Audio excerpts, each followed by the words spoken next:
Greetings, family, friends, brothers and sisters. This is Yuda Yasharel. Today we're going to do a reading. I was doing research, and as usual, one thing led to another.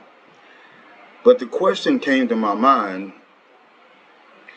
exactly who was behind this slave trade? And believe me, it took the better part of the entire day before I stumbled upon this book. And I put the information for who wrote the book in case you guys want to look this book up. I didn't see what the price of this book was. I'm going to look at that later. But the title of this reading of this book is The Pope's Catholic Church and the Atlantic Slave Trade. And it was, I'm assuming that this is who wrote the book. Band 16, Pius Onyemichi Adiel, the Popes, the Catholic Church, and the transatlantic enslavement of black Africans. Of course, we know that's the Negroes. We're not Africans. The year 1418 to 1839. This is part one. Now, this book is 600 pages long when you count the introductions and the amendments and all that stuff. So the actual text itself is probably somewhere around 500 plus pages. So here's the introduction. This is part one, and this is going to be a series. So for the next couple of months, I probably won't be doing my normal type of lessons because this book is so overwhelming that I decided to make a series out of it from beginning to end. And the information in this book is I can't find the words for it. So I'm going to do 10 pages per week. And I don't know how long this is going to take, but we're going to do 10 pages a week because I don't know. So anyway, this is part one. Introduction. The transatlantic slave trade, during which the black Africans, the Negroes, were enslaved, is widely known as the worst type of enslavement and the wildest type of man's inhumanity to man in the history of humanity, with its attendant consequences on the lives and image of the people of the black continent. The course of its operation spanned a total period of more than 400 years. These were black Africa, the Negroes, not Africans, not only lost centuries, but also centuries of organized international condemnation and murder of millions of her innocent and defenseless sons and daughters, years of political crisis, economic setbacks, social unrest, and developmental stagnation in all its ramifications.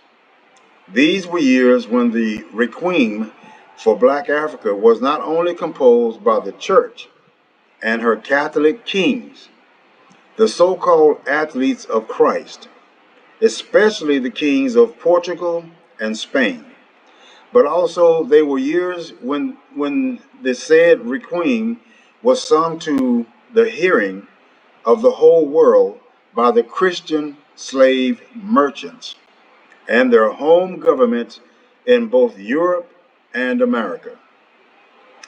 These were indeed years when the bottomless pit of the denial of the humanity of black Africans was dug with a shovel of racism, religion, and superiority complex of the white race over the black African race, as propounded and propagated by some Western Christian philosophers, theologians, and racist anthropologists from Europe and America, such as Charles Montesquieu, Frederick Hegel, Georges Cuvier, Joshua Priest, and Chas, whatever that is, Carroll, Josiah Nott, George R. Glidden, and etc.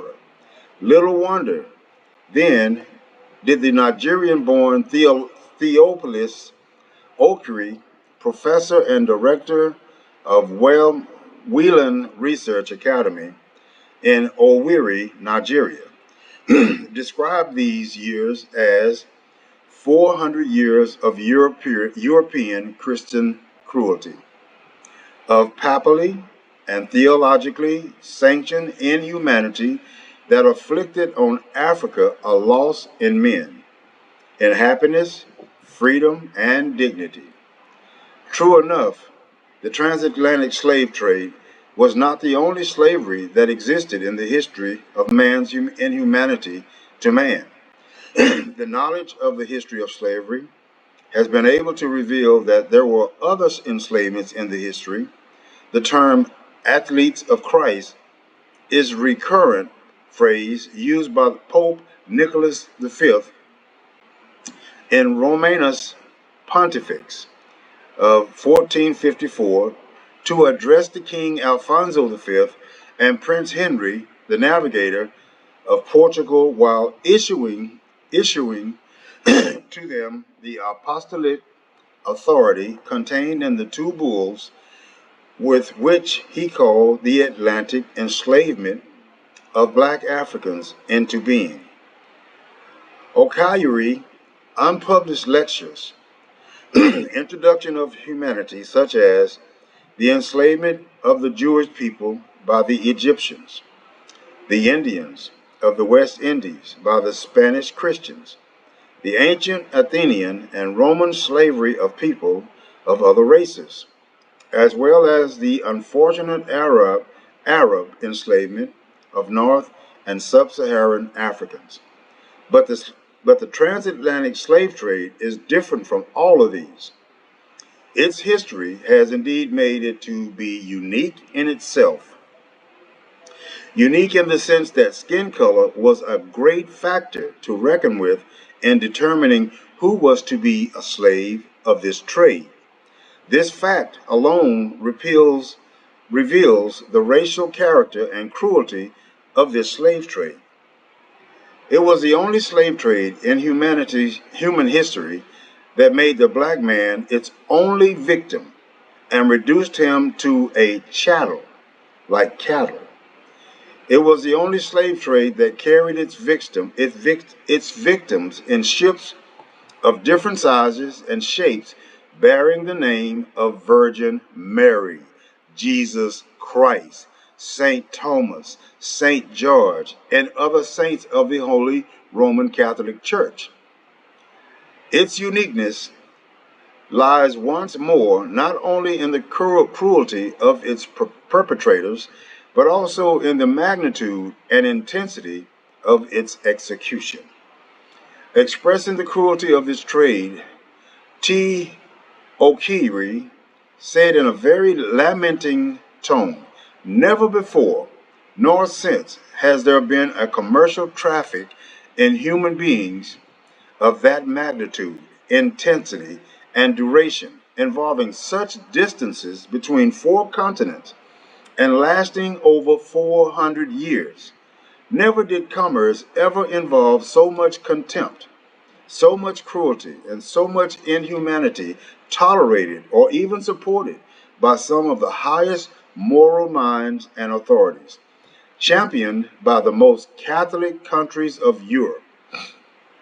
In his own reaction to the cruelty of this slave trade, the recently proclaimed saint of the Catholic Church, Pope John Paul II, once described this baneful trade as an enormous crime and ignoble commerce, and comparing the evil nature of this slave trade with the cruelty of the Holocaust perpetrated against the Jewish folk by the Nazi regime.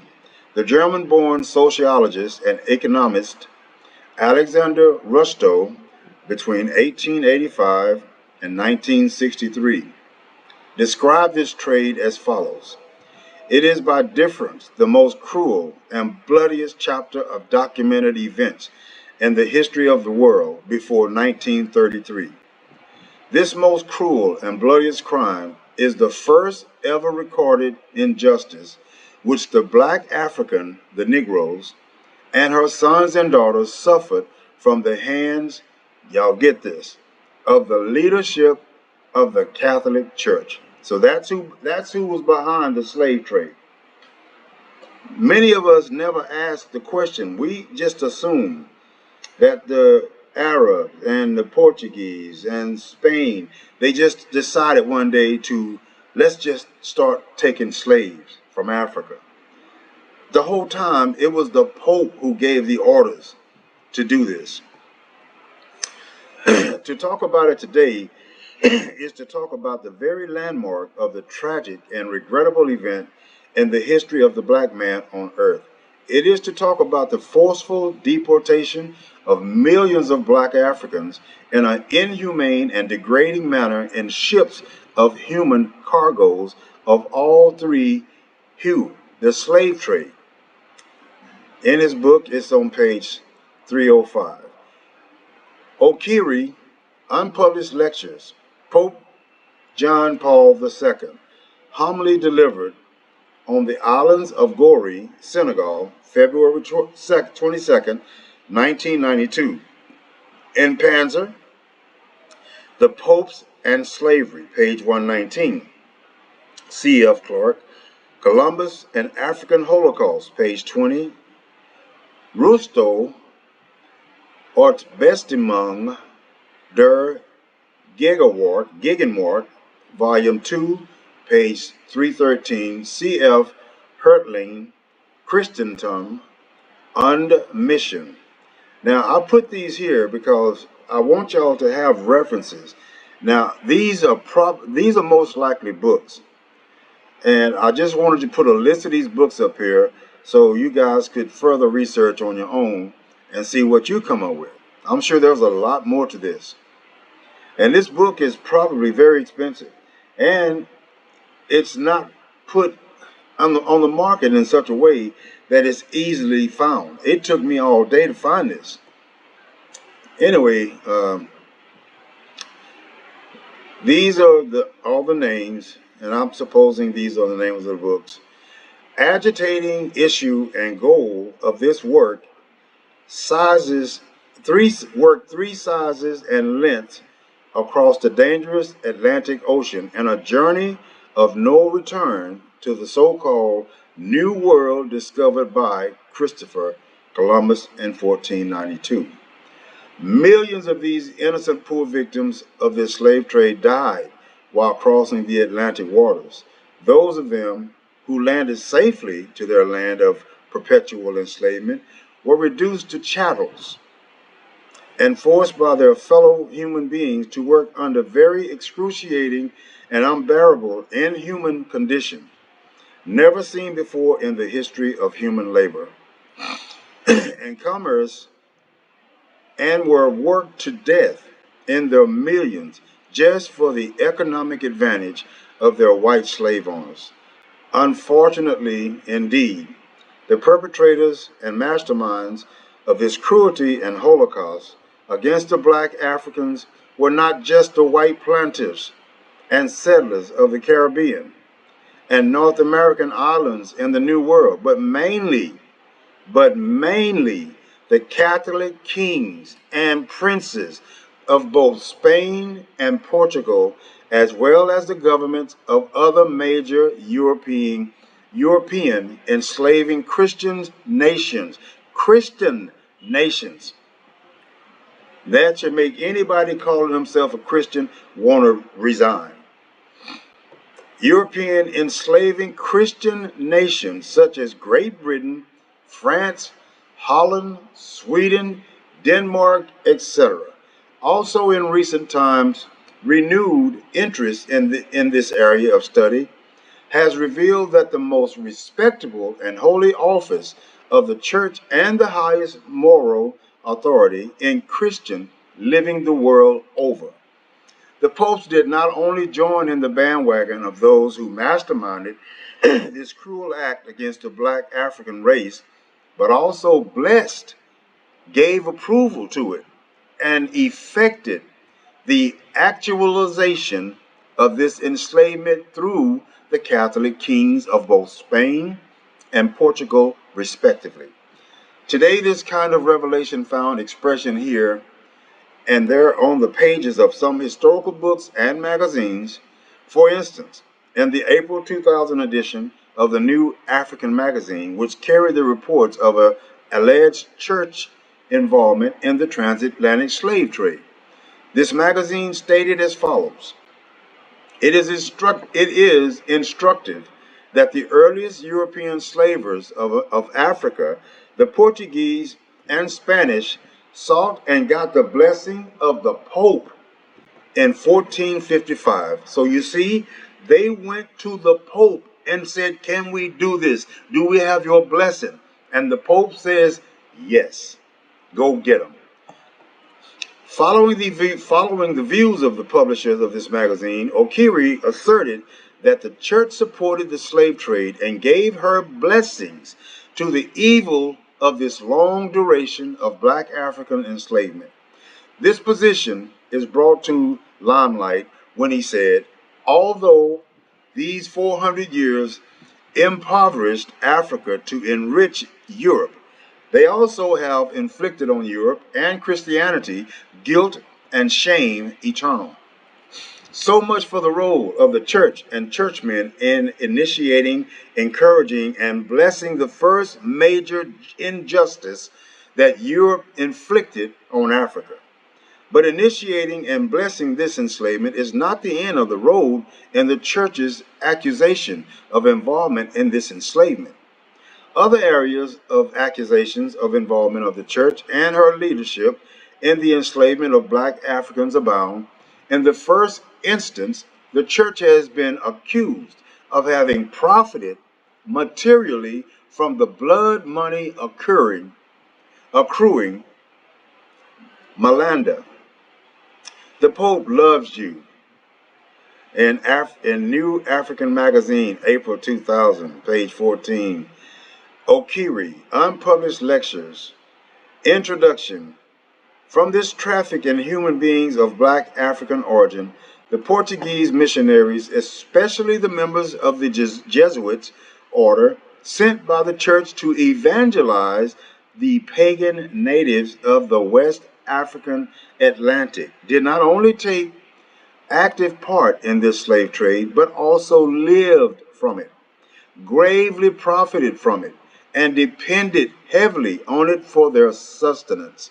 Millions of blood money accruing from this baneful traffic in humans were invested in providing infrastructures for the education and training of priests and seminarians belonging to the Jesuits congregation and other women and men religious orders. More so, a greater portion of this stipends emanating from the mass baptism of black African slaves hurriedly carried out by these missionary priests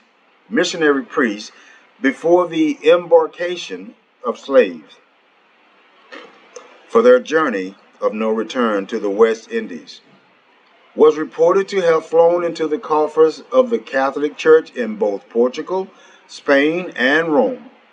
In the words of the historian Francosi Latour de Viega Pinto, the state religion, Catholic Church, which in Portugal was ruled by the Inquisition up to the 18th century, not only gave its moral sanction to the traffic in human beings through baptism, but also made a profit out of it.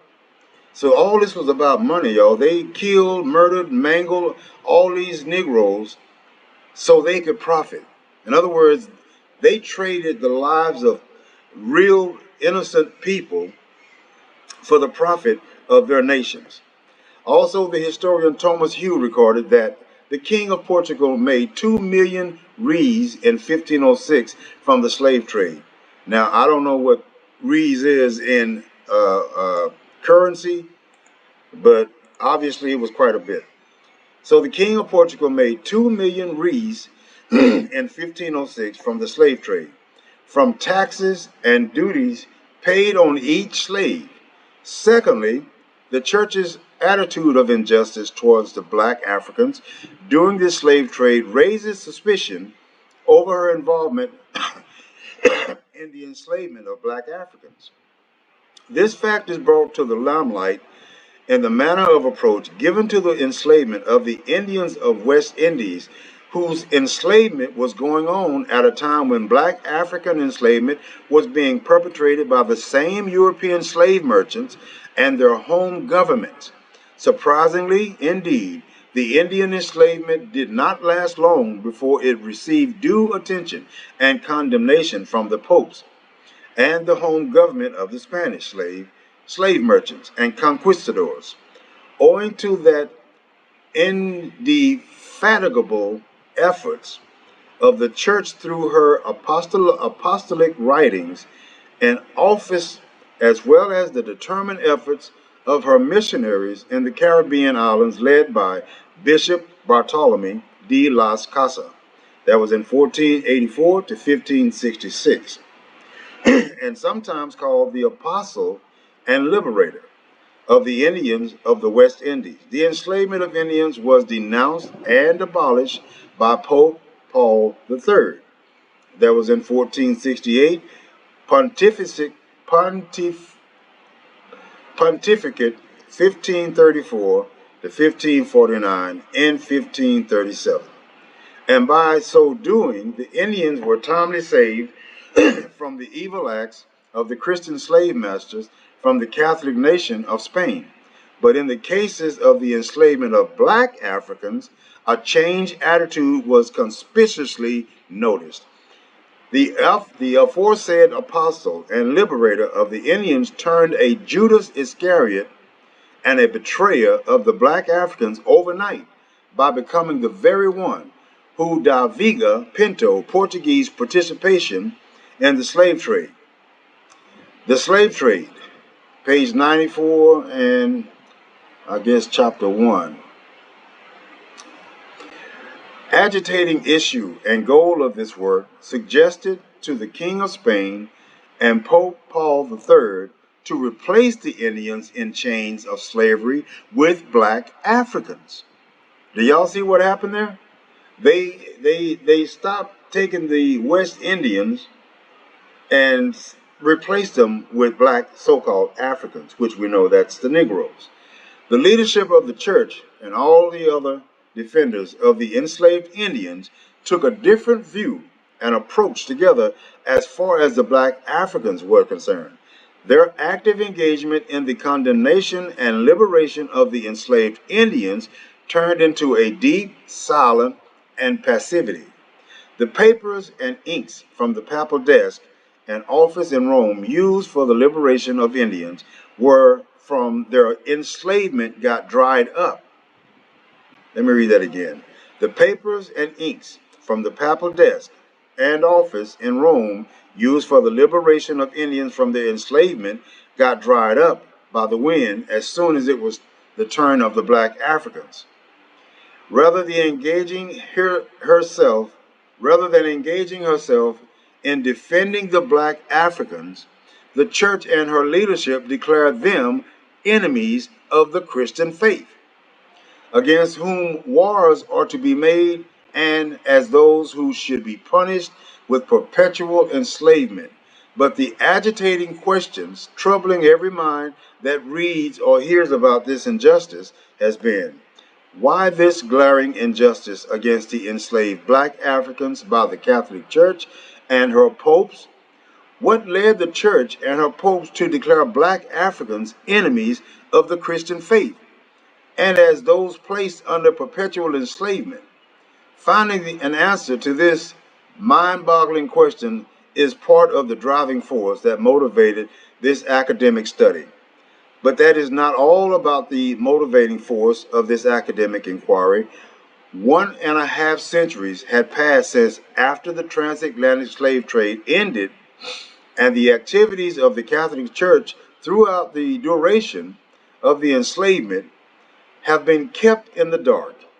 The crux of the matter is the continued attitude of the Catholic Church and her leadership, even after this slave trade ended long ago, in refusing to acknowledge her guilt and accepting responsibility for her involvement in the enslavement of black Africans during this slave trade.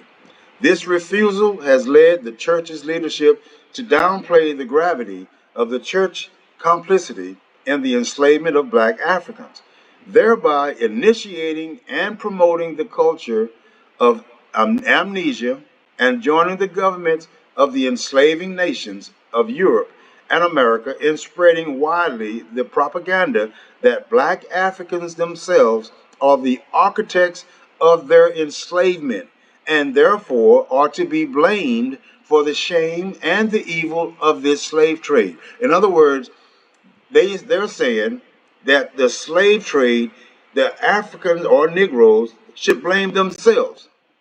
Oh, it just lost power, y'all. So they're saying that the Africans should blame themselves for all this evil during the slave trade. They're responsible for it, in other words.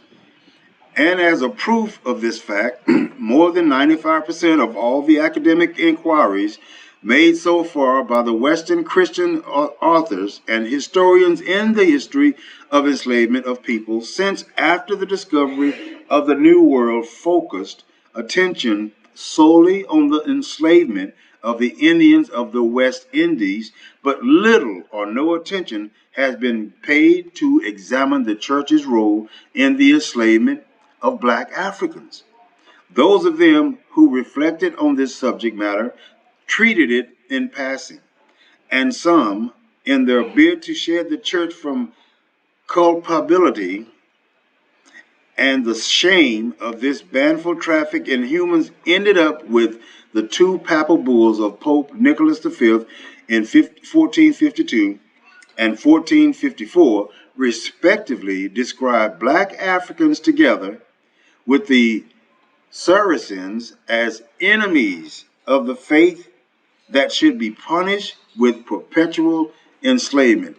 Now, listen, I don't know if y'all get what that means, but basically what they're saying is because the Negroes who were Israel practiced their religion, well, I say religion, but we know it was a faith that was different from theirs, that made them enemies of the Pope.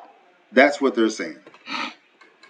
So, see Appendix 8, number 6 in this book, 61, Introduction, producing apologetic writings rather than producing an in-depth academic work on this very subject matter. A few examples here will help to grease the road in driving home this point. The work of an American-born Catholic theologian and historian, Joel Panzer, titled The Popes and Slavery. Y'all try to remember to see if you can find this book. It's probably going to be expensive, but the title of this book is called The Popes and Slavery, which appeared in 1996 in a case at hand here. This work, in a bid to wash the hands of the popes, clean from the shame of enslavement of black Africans, ignored to mention the many apostolic letters with which the popes of the church not only called this enslavement into being, but also continued to propagate its existence, even long before Panzer wrote his work. Many of the popes who wrote in condemnation of the enslavement of the Indians of the West Indies continue to wash the hands of their predecessors, innocent of the guilt of this baneful traffic on human beings of black African extraction.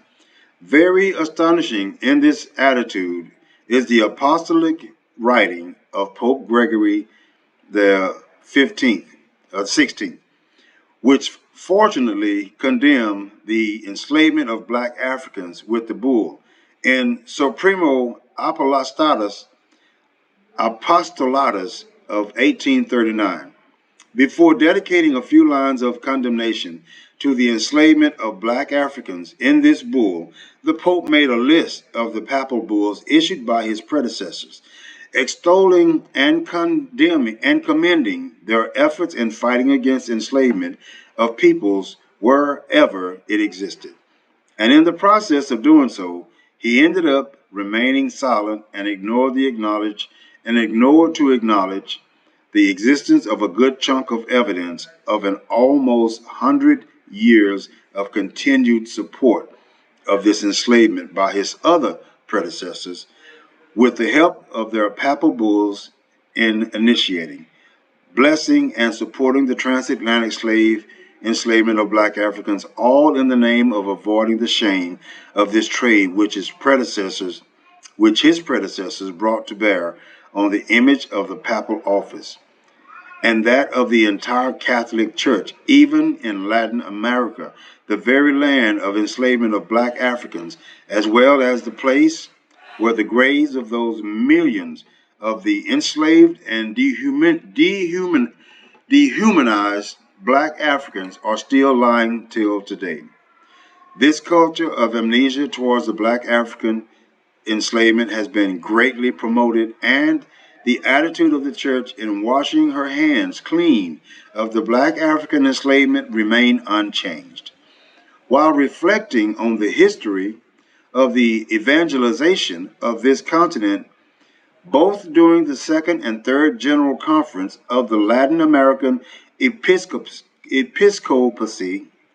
y'all know what I'm trying to say, in Medellin in 1968, and in Puebla, Joel Panzer listed an appendix of his aforesaid book, The Bulls, which the popes condemned the enslavement of Indians, as a proof of his thesis that the church defended the enslavement of all peoples under unjust enslavement in history, which is a lie. One had expected him also to have mentioned the papal bulls such as Dum Diversus and Roman's Pontifex of Pope Nicholas V in 1452 and 1454, respectively, and those of his successors up to the papacy of Pope Leo X in 1514, which supported and blessed the transatlantic enslavement of black Africans. The contents of this papal bulls, whose conclusion was avoided in the said book by the aforesaid author, have been properly handled in the section 3 of this present book. Also, the Latin copies of these papal bulls have been provided in the Appendix A and B of this book. Agitating issue and goal of this work. 1979. The issue of the enslavement of black Africans was neglected, especially during the Medellin Conference in 1968, which completely failed to make a mention of this enslavement in its concluding document. But in the Third Puebla Episcopal Conference, which at last accepted to mention this enslavement in its concluding document in 1979, this Latin American episcopacy could dedicate to the centuries-long enslavement of black Africans on the very soil was just a footnote attention given to it in the following wordings. It is to be regretted that the issue of the enslavement of black Africans was not the subject of the evangelizing and liberating work of the church, and by so doing, the Latin American episcopacy, I'm going to pronounce this word, episcopacy proved herself a part of the culture of amnesia promoted by the Catholic Church, in which the black Africans are forgotten and the remembrance of their enslavement kept in the dark corners of history. The same culture of amnesia was again manifested on the eve of the third millennium of the history of the Catholic Church, when the church under the pontificate of St. John Paul II began the process of healing the injuries which she inflicted on peoples and nations in the past. In this process of healing the wounds of the past, the Pope, despite the strong pressures and opposition from the Roman Curia, thought it wise to say sorry in form of apology to all nations and injured peoples whose image and history had been battered by the Catholic Church doctrines and attitude of Christians in the past. In a document issued in preparation for this healing process, the Pope said as follows: "It is appropriate that as the second millennium of Christianity draws to a close, the Church should become more fully conscious of the sinfulness of her children, recalling all those times in history when they departed from the Spirit of Christ and his Gospels, and instead of offering to the world the witness of a life inspired by the values of faith, indulged in ways of thinking and acting which were truly forms of counter witness and scandal." And in another document of the church titled "We Remember," a reflection on a Shoah, which is written 4 years later for the same reconciliatory purpose, through which the church made a concrete step towards healing the wounds inflicted on the Jewish peoples and others in that past. The church, Jose Oscar Bizozo, D.U. These are more books, y'all. And there's so many of them, man. It's so many of them. You see, this is how much of our history is lost. And there's books written about it by people who tend to have a little bit of a heart to expose the real truth. But you can't hardly find these books. But here's a whole list of them. Introduction, stated thus: the 2000th anniversary of the birth of Jesus Christ calls all Christians, and indeed invites all men and women, to seek to discern in the passage of history the signs of divine providence at work, as well as the ways in which the images of the Creator in man has been offended and disfigured. It was on the strength of these two pontifical documents that the victims of the church and the church's inquisition, the condemnation of Galileo, the execution of Juan Hus, the injustice committed against women, the Holocaust against the Jewish folk, and a host of other crimes, that the past were remembered and apologies duly rendered to victims in an official manner. But when it came to the fact of remembering victims of the enslavements of black Africans, this culture of amnesia, in forgetting to talk about the church's guilt in the black African enslavement, was once more glaringly manifested. The case of the black African enslavement received no mention and no attention in these two official documents of the church written for this purpose. The much that the enslavement of black Africans could receive was in a homily which the aforesaid Pope delivered during the Holy Mass he celebrated on the island of Gori in Senegal in 1992, during which the Pope said, among others, "How can we forget the enormous suffering inflicted, the violation of the most basic human rights on those people deported from the African continent?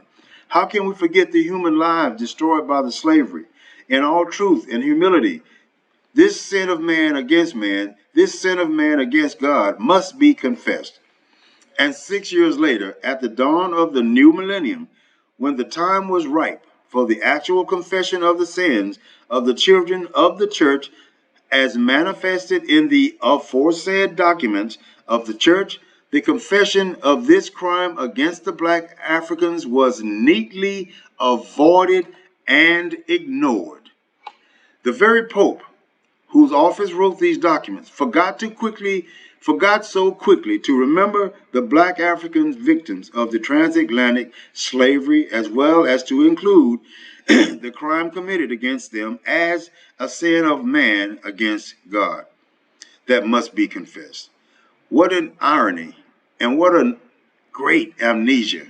At least the memories of what the Pope saw on ground during his visit to this island of Goree in 1992, which served as an entree pot of slaves before their departure to the New World, should have deeply touched his heart and moved him to set up a commission that would have produced a document similar to the one issued in 1998, which addressed the Holocaust against the Jewish folk. But unfortunately, the contrary was the case. Document of the Pontifical Commission for Religious Relations with the Jews. We remember a reflection on the Shoah, March 16, 1998, in 2000, in November 10th, 2013, Pope John Paul II humbly delivered on the island of Goree in Senegal, February 22nd, 1992, Panzer, the Popes and Slavery, that's another book, agitating issue and goal of his work. Based on this fact of negligence, one is wont to ask at this juncture, is there any scandal of the faith committed in the past with the backing of papal authority and support which needed to be confessed that is greater than the scandal of the children of the church during the 400 years of enslavement of black Africans and the reduction of the image of God in them to those of chattels and animals? Is this evil of the black African enslavement not considered as an injustice committed against a people? Is the black African race not worthy enough to deserve a document throughout which the church can address the mistake and injustice of her past committed against her people? When will the church and her leadership be ready to make a shift in this kind of discriminating attitude towards the black Africans? Over and above all this, the attitude of the church to keep the remembrance of the black African enslavement in the cooler of oblivion has not changed, even at the present moment.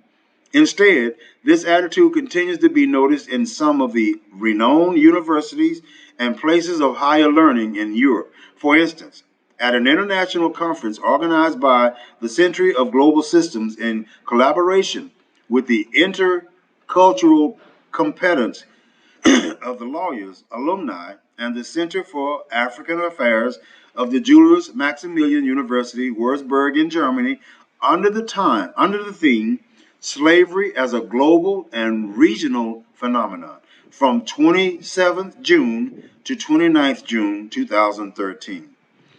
This attitude was clearly manifested at this intellectual summit, which dwelt more on the topic of the black African enslavement. None of the chosen topics listed for discussion focused attention on the part which the church and her leadership played in the enslavement of black Africans. And as one of the participants of this conference, I raised the issue of conspicuously missing topic and should have reflected that part which the leadership of the Catholic Church played during this enslavement.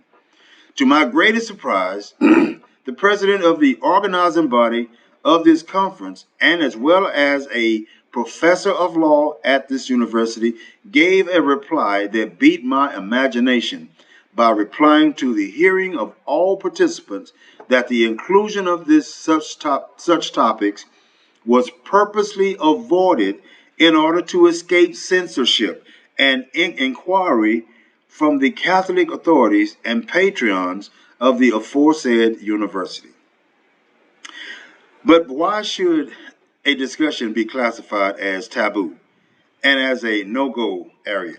In an intellectual discussion of this nature, dealing on the issue of the enslavement of black Africans, even in the famous land of Reformation, is this action at the present time not a rebirth of the practice in vogue in the 16th and 17th centuries, when those that attempted to raise a voice to protest against the enslavement of black Africans, either in form of literary works or homilies, were deemed enemies of the Catholic Church. So anybody that raised a hand to protest against slavery, the Catholic Church saw them as an enemy.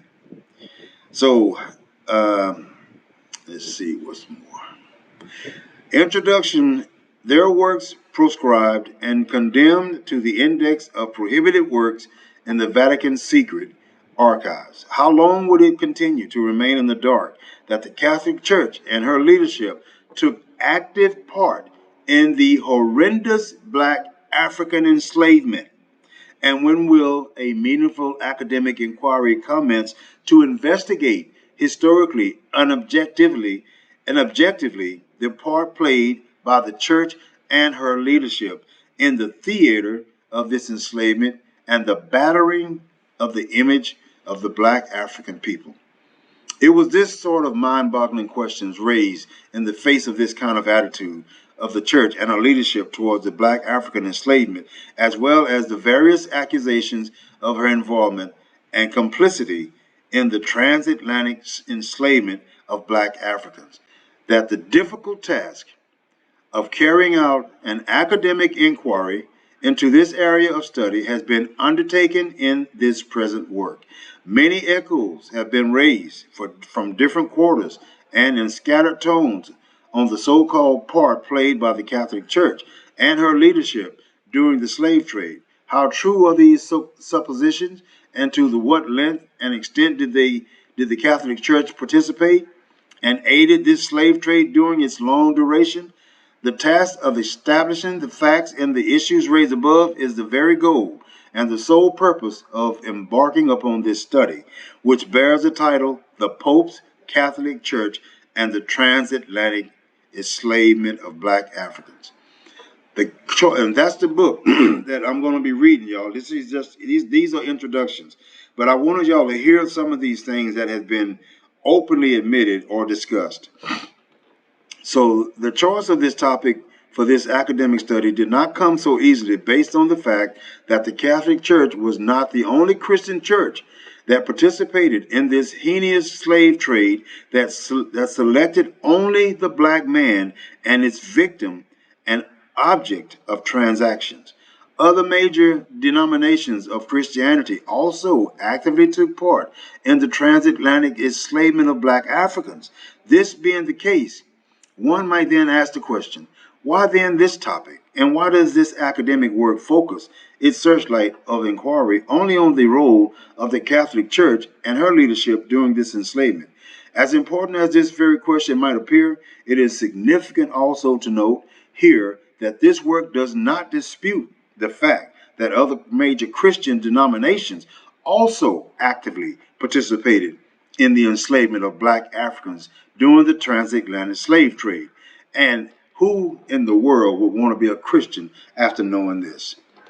The reason for this choice of topic is the academic study rested upon the fact that as the very beginnings of this slave trade in 1444, the Catholic Church, through her leadership, was the only major role player and a great force to reckon with in determining the course and direction of events in the entire Christian Europe. The Catholic Church of this period in history was not only at the epicenter of religious, moral, academic, and social life of the Western Christianity, but also the highest instance of the political barometer of the entire known world, under the leadership and unchallenging authority of one man, namely the Supreme Roman Pontiff, Vicarius D, and the visible representative of the master of the entire universe in the world of men, an agitating issue and goals of this work. Shalom. Stay tuned for part 2.